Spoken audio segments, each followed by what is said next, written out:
Akala ko noon, ang mga pagulan ay simbolo lamang ng kalungkutan. Pwede din pala itong dumating upang ipaalala sa atin na pagkatapos ng mabibigat na patak, maaaring dumating ang nag-iisang tiyak.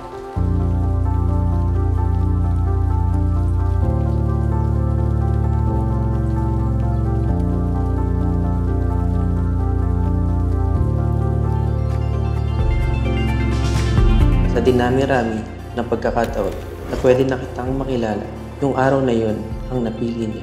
Sa panahong naghihilom ka pa at wala akong tapang na sumugal na mag-isa.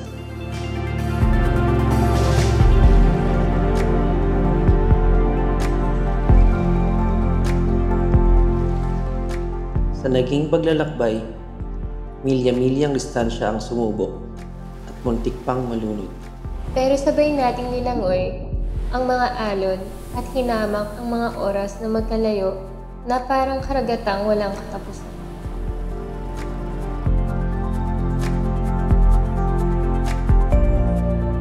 Isang araw, naisip ko, hindi lang pag maaraw kita gustong makasama. Gusto din kitang samahang tuklasin ang ibig sabihin ng bawat pagulan.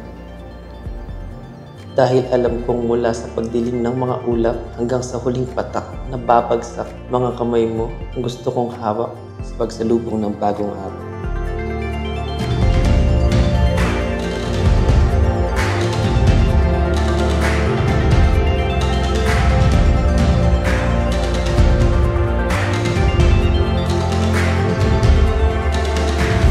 Kahit may takot, Kahit walang sigurado, kahit gaano kalayo, kahit gaano katagal, pipiliin ko maging sa'yo.